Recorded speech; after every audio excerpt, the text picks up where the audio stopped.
Recorded. नमस्कार, हमारे channel में सभी दर्शकों का एक बार फिर स्वागत है। मौजूद है ISBT। बता दें आपको, एक साल पहले महिला जो आंगनवाड़ी महिलाएं थीं वह एक साल पहले उन्होंने धरना प्रदर्शन वगैरह किए थे। आज फिर उसी के उपलक्ष्य में यहाँ पे ISBT में आपको दिखाते हैं तस्वीरों में कि किस प्रकार से महिलाएं फिर आज एकत्रित हैं। जानने की हम कोशिश करेंगे क्या है मामला और क्या कहना चाहते हैं आंगनवाड़ी महिलाएं। आप ये देख सकते हैं, तस्वीरों के कैमरे की मदद से दिखाने की हम कोशिश करेंगे। ये महिलाएं आज फिर यहाँ पे मौजूद हैं और ऐसे ही पिछले साल भी मौजूद थी काफ़ी तादाद में, और अभी इनकी टीम सारी इकट्ठा हो रही है। जानने की कोशिश करेंगे आखिरकार क्या मामला है जो इनको फिर एक बार यहाँ पे उपस्थित होना पड़ा। मैम, सबसे पहले हमारे दर्शक आपका नाम जानना चाहिए। वृशाली। क्या कहना चाहते हैं, आज एक बार फिर आप यहाँ पे इकट्ठा हो, किस चीज़ को लेकर के? हमारी पिछले साल की हड़ताल को आज एक साल पूरा हो गया है, तो अपने अतीत के संघर्षों से सीखते हुए, सिंहावलोकन करते हुए, भविष्य की चुनौतियों के बारे में बात करते हुए आज हम यहाँ इकट्ठा हुए हैं। हमने अपने पिछले साल की 38 दिनों की हड़ताल में क्या सीखा, किन किन चुनौतियों का सामना किया, और हड़ताल के बाद जिस तरीके से 884 महिला कर्मियों को टर्मिनेट कर दिया गया था, उनका मसला आज भी हाईकोर्ट में भी चल रहा है। उसके अलावा हम सड़कों पर भी संघर्ष कर रहे हैं। तो यही अपनी कुछ पुरानी यादों को ताज़ा करते हुए हम प्रोग्राम रख रहे हैं। हाँ, हमारे बीच में महिलाएं भी हैं, उनसे भी हम जानने की कोशिश करेंगे आखिरकार ये फिर एक बार यहाँ पे फिर इकट्ठा है। क्या नाम है आपका? मेरा हेमवती नाम है। क्या कहना चाहते हैं आप? हमने पिछले साल भी इसी दिन हड़ताल शुरू करी थी, आज फिर दोबारा से शुरू करेंगे, क्योंकि हमारे जो आंगनवाड़ी में काम करते हैं उनकी ना तो सैलरी टाइम पे मिलती है, ना ही कोई काम बढ़ाते रहते हैं और पैसे बढ़ाने का कोई वो नहीं है उनका जरिया। बस कितने समय की सैलरी आपको नहीं मिली? अब तो हमें एक साल, मतलब पिछले साल से मिली ही नहीं है, कुछ भी पैसा नहीं मिला है, कुछ भी नहीं मिला। 2021 से हमारा CV के हमसे करवाते रहते हैं, अनुपराशन कराओ, गोद भराई कराओ, उसका कोई पैसा 2019 से कोई पैसा नहीं मिला है।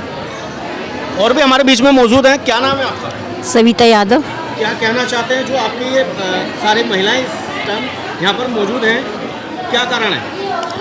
हमने पिछले साल स्ट्राइक की थी जिसको आज एक साल हो गया पूरा, और पिछली 31 जनवरी को की थी, बट जनवरी का भी पैसा हमें अब तक नहीं दिया गया है।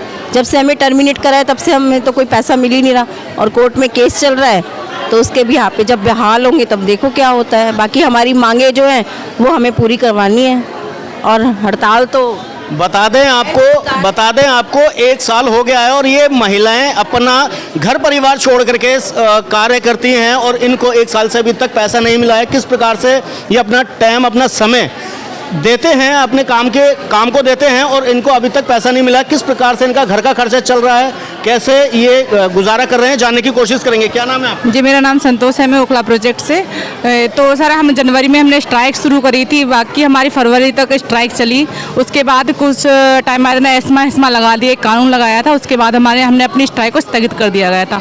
उसके बाद हमने 10 तारीख को सबने ज्वाइनिंग ले ली थी। उसके बाद हमारे लीडर ने बोला कि आप ज्वाइनिंग ले सकते हो, हमने ज्वाइनिंग ली। उसके बाद इन्होंने हमें 12 तारीख से टर्मिनेट करना शुरू कर दिया, बिना किसी वजह के, बिना किसी वेरिफिकेशन के टर्मिनेशन। कहीं ना कहीं आपका जो आयोग है वह अपनी मनमानी करता है। अपनी मनमानी की वजह से ही इन्होंने हमसे बदला लिया, बदले की भावना से इन्होंने हमारा टर्मिनेशन करा। किसी का कोई वेरिफिकेशन नहीं हुआ था। उन्होंने हमें, मतलब जो हमने स्ट्राइक करी थी उसी के बेस पे इन्होंने हमें निकाला है, तो जो इनलीगल था।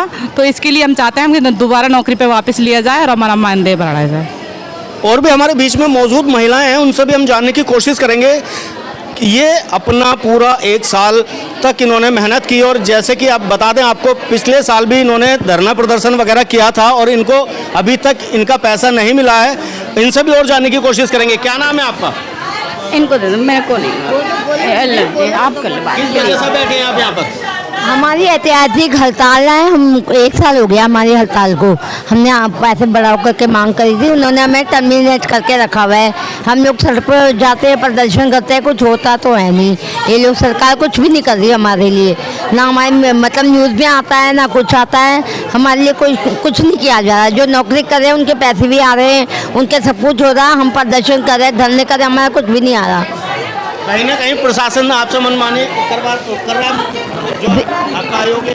बिल्कुल बिल्कुल मनमानी कर रहा। मैं फर्जी टर्मिनेशन बदले की भावना से हमको निकाला था, हमको टर्मिनेट किया था, तो हम उसके लिए लगातार संघर्ष कर रहे हैं, अभ्यारणों में जाते हैं, लेकिन अभी तक हमारी कोई सुनवाई नहीं हुई है। देखना ये होगा कि इनकी सुनवाई कब होती है और कब तक नहीं होती है। और हमारे बीच में आप देख सकते हैं कि महिलाएं मौजूद हैं और ये परेशानियों से जूझते हुए आ रहे हैं, अपने बच्चे छोड़ करके अपनी ड्यूटी निभाते हैं और लगभग इनको अभी 1 साल हो चुका है और इनको अभी भी इनकी तनख्वाहें नहीं मिली हैं। हमारे बीच में और भी लोग मौजूद हैं, उनसे भी जानने की कोशिश करेंगे। क्या नाम है आपका? सुमलता। क्या कहना चाहते हैं?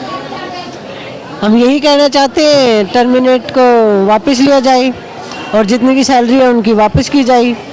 जरूर की सैलरी मेरी भी तो दिसंबर और जनवरी की रोक रखी है टर्मिनेशन से पहले ही। और भी हम जानने की यहाँ पे कोशिश करेंगे। अगर इनके मांग पूरी नहीं होती है तो ये कब तक इनका धरना प्रदर्शन चलता रहेगा, हम जानने की कोशिश करेंगे। मैडम, क्या लगता है कि अगर आपकी मांग पूरी नहीं होती तो किस प्रकार से आपका धरना प्रदर्शन चलेगा? अगर सारे टर्मिनेशंस वापस नहीं होते हैं, महिला कर्मियों को उनका वाजिब मानदेय नहीं मिलता है, बकाये का भुगतान नहीं मिलता है और हमें कर्मचारी का दर्जा नहीं मिलता है, तो हम अपनी लड़ाई जारी रखेंगे और लड़ाई हमारी दिनों दिन तेज होगी। जैसा कि आप अगर 31 जनवरी 2022 की हड़ताल और उसमें जो रैलियां निकली थी, अगर आपने उसे देखा हो, दिल्ली और देश के इतिहास में महिलाओं की इतनी बड़ी रैलियां कभी नहीं निकली थी। दिल्ली की सड़कों पे लाल लाल कपड़ों में लाल झंडे लिए, लाल पट्टियां बांधे जब महिलाएं अपने हकों के लिए निकली थी तो दिल्ली से लेकर केंद्र सरकार तक की चूल्हे हिल गई थी। उनको हमारी हड़ताल को तमाम तिकड़मों के बाद जब वो नहीं तोड़ पाए तो हमारी हड़ताल पे उन्हें हेस्मा लगाना पड़ा। ये सोचने की बात है कि आज तक मजदूरों के आंदोलन पे कभी हेस्मा नहीं लगाया जाता है। ये हमारी बड़ी जीत है कि वो हार करके उनके पास जब कोई उपाय नहीं बचा तो उन्होंने एस्मा के जरिए हमारी हड़ताल को रोकने का काम किया और आगे भी हम इसी तरीके से इसी फौलादी एकजुटता के साथ लड़ते रहेंगे जब तक कि हमारी सारी मांगे नहीं मानी जाती हैं। ऐसे ही इनकी आगामी जो भी प्रदर्शन वगैरह है वह चलता रहेगा। हम आगे आपको खबरों में दिखाते रहेंगे और ऐसे ही हमारे तमाम दर्शक बने रहने के लिए धन्यवाद। मैं Vikas Massey, A to Z 24/7 news channel से, दिल्ली से।